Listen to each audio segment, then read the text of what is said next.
Thank you for having us.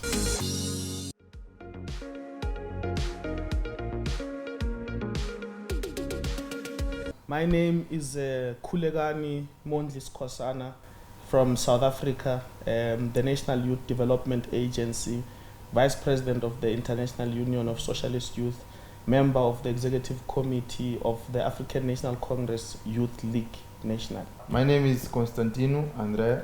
I'm from Mozambique. I'm the first Vice President of the National Youth Council of Mozambique, and I'm the custodian of Frelimo Youth League, National Custodian of Frelimo Youth League.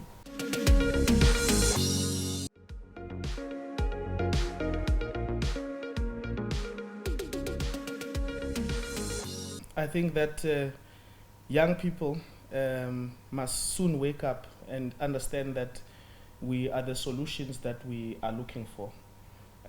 It is one thing to say that we believe in Pan-Africanism and we believe in Africa through speeches, but we don't do it through action.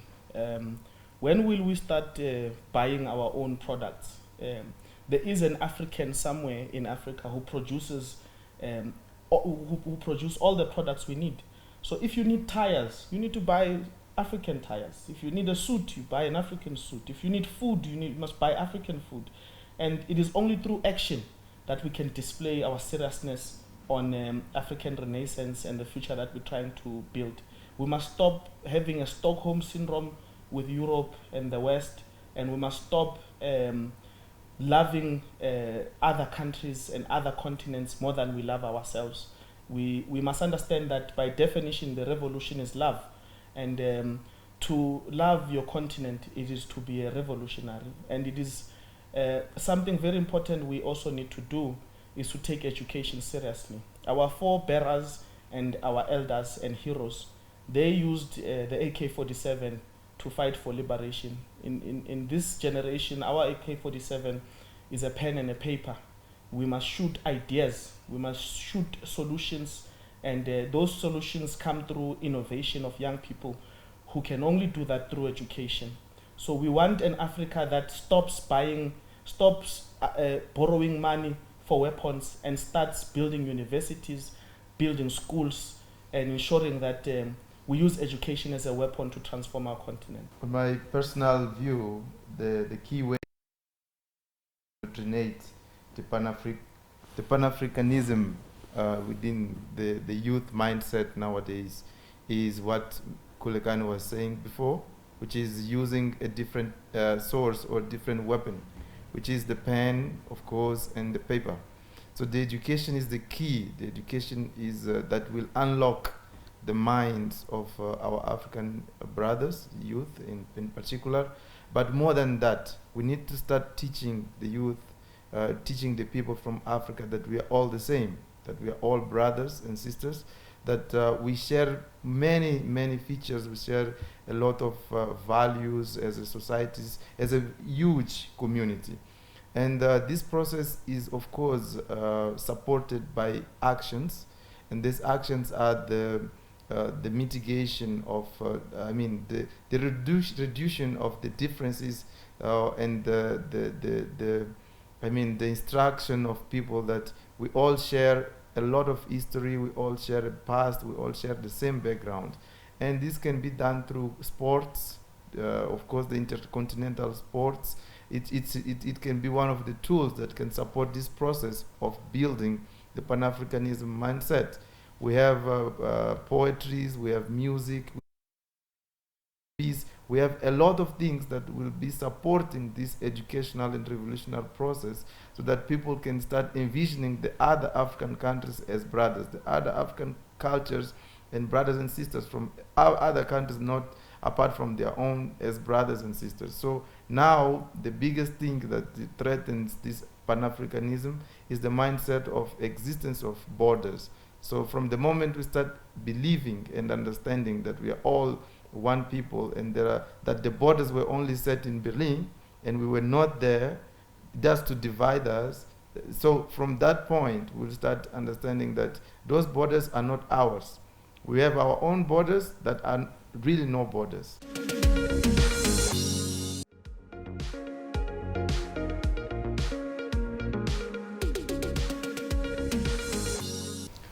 first and foremost, we have to tell our leaders that we do not like the fact that they sell our raw materials to these European countries and the West, and then we are forced to buy finished products.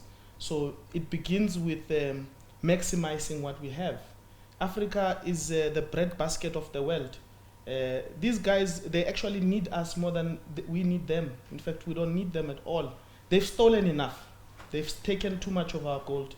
And we need to say to them that they need to stop stealing our mineral resources. They need to stop stealing our raw materials. They take our mineral resources and come here in the form of humanitarian aid and give us rice. We're tired of their rice and water bottles. What we want now is the respect of African sovereignty. Just because they are superpowers does not mean that we are not equals. Africa can no longer be a subject of former colonizers. And by the way, these are people who have not even apologized for what they've done in our continent. No reparations whatsoever. Just nice speeches in the United Nations. We are saying that our leaders need to wake up, and it is our responsibility to ensure that with appreciation, of course, our leaders fought so well for us to get here. Blood was shed for us to get democracy. But they have done enough. They now need to give us the baton so that we can pursue the fight and fight for the next generation. And we think for us to achieve this, we need Africa to first love itself. And for Africa to love itself is for Africa to buy and use African. If you want to go on holiday, don't go to Spain. If you want to get education, don't go to Oxford. Use African universities. Use African products. Why do we not have a car? Why do we not have a cell phone? Why do we not have anything? It is because we're not allowing young people to come onto the table with their creativity and innovation. If there is any war, that war will have to be fought by young people. Young people are in majority in terms of the population of the continent, but young people are in minority in terms of the leadership of Africa. And sometimes you must be able to learn from your adversary. And if you look at the West and you look at the East and Europe, they put young people forward, and that's how they prosper. If Africa is to prosper, young people must be given room to come up with solutions. So basically, you wanted to understand our sensibility about unilateral interventions in general and how it affects the sovereignty of Africa. I'll start by sharing an aspiration as a young person, that I want to see my continent, I want to see my country stepping and walking through its own feet. So this is taking that into account. I want to share with all the young Africans that we are strong and we have capacity to protect and to preserve our peace, to protect and to contribute for the reduction of hunger in our countries. So all those things will prevent us from having these unilateral interventions. From the moment we bring together our synergies and start building and focusing and building a common agenda to develop our own selves and to become sufficient, we will be away from that.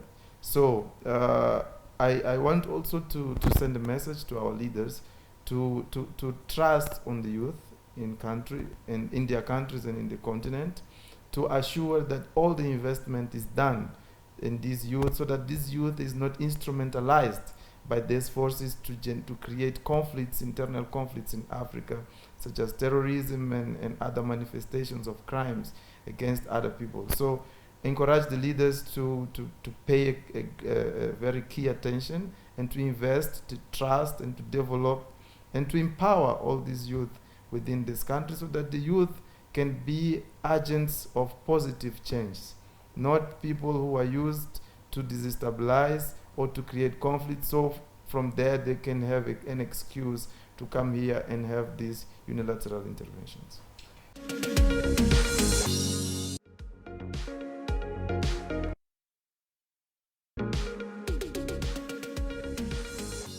In 2021, in Africa, we had just about 5 military coups. We cannot acknowledge the fact that Commander Haile Selassie, Commander Oliver Tambo, Commander Nelson Mandela, Kwame Nkrumah, and all our heroes, they fought and sacrificed for Africa to have democracy. Why is it that the African Union seems to be allowing the undermining of democratically elected governments in Africa?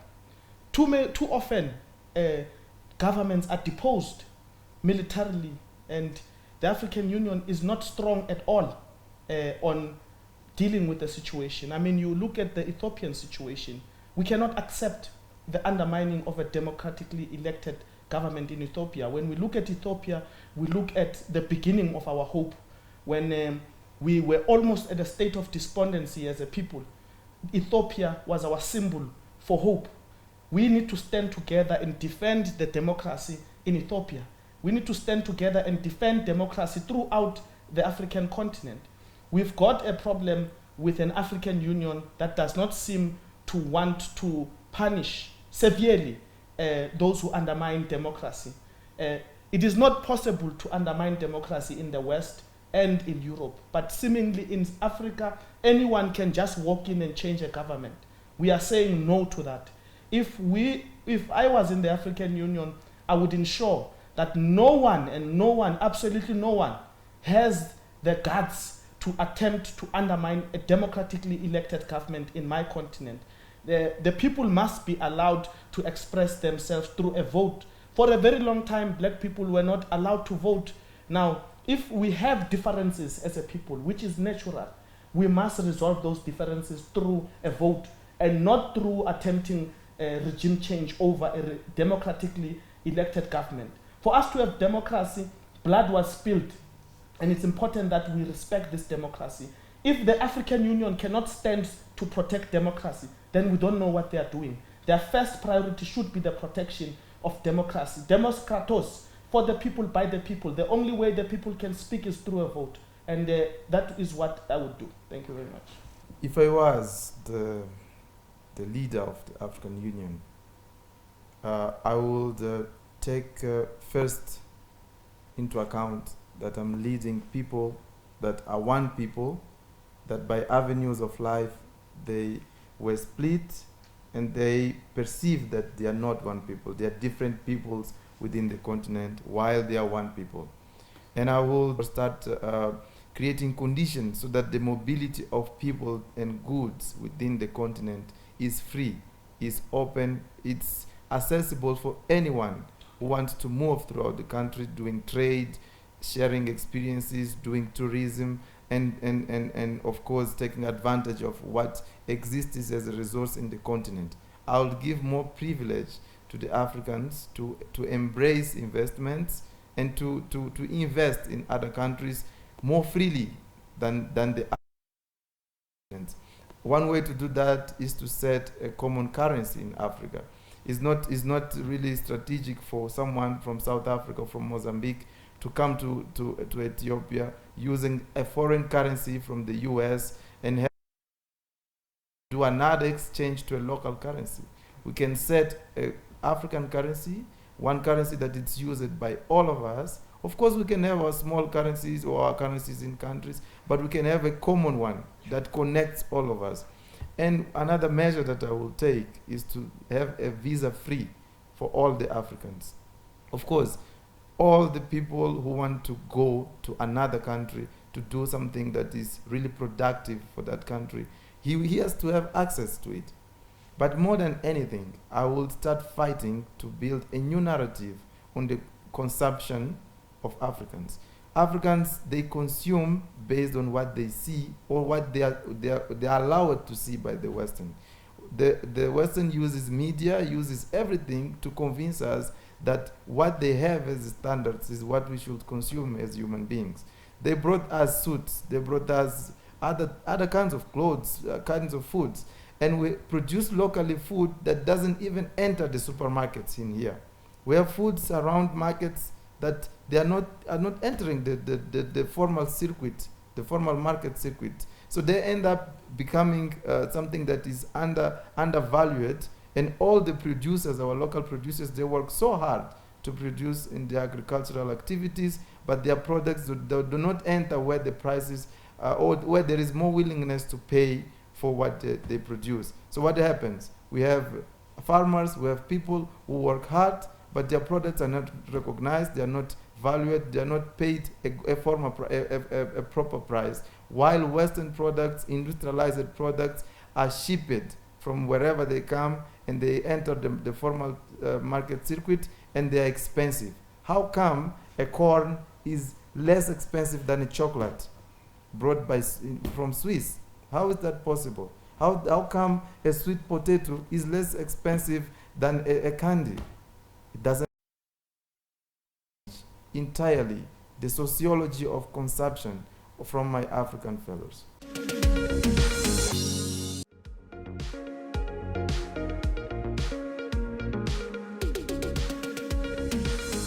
We are the African young people, and we are saying that we don't understand why our leaders accepted the entrance of foreign military bases in our continent. It is them that took those decisions on our behalf without consulting us. We think that should we be allowed into the space of leadership, this is a message we'll say very strongly and we'll put into action. Foreign military bases must leave Africa, because there's no single African country is anywhere else in the world. They come here, they take our mineral resources. For example, the bomb, the uranium that was used to build the bomb that was used in Japan, it came from Congo, DRC Congo, but Congo does not have weapons of mass destruction. We have seen what these people do when they enter a place, and we have evidence of what they've been doing here in Africa. It cannot be good what they want to do, and we need to say no. Just like our heroes said no to colonialism, we must say no to imperialism, we must say no to neo-colonialism, and we must say yes to Africa. And we need young people to understand that our continent not only needs us to love it, but it needs us to protect it. So we must join and participate in our security forces. Not only, young people should not only be DJs and dancers. We must make sure that we enter the security forces so that we can assist in defending our country. So it is okay and it's necessary for love of country to be a military man so that we can protect our country. So we must join and ensure that we protect our own country, our own continent, that is. Looking the African youth and knowing the way I do, I can straight affirm that the youth here can say yes and can say no, depending on what they believe. And the young people from Africa, they don't believe in the interventions, they don't believe in these foreign dominations, in this neo-colonialism.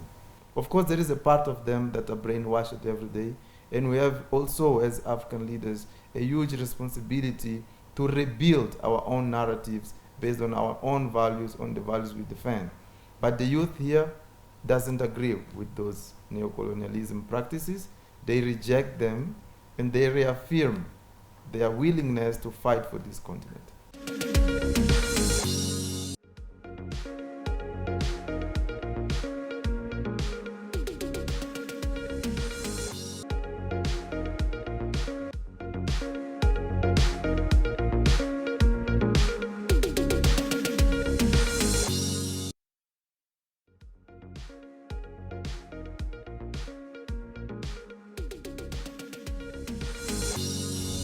Hello and greetings. This is ETV English with its special edition. In order to talk about this and many more, I'm here with my guest. But before going to my guest,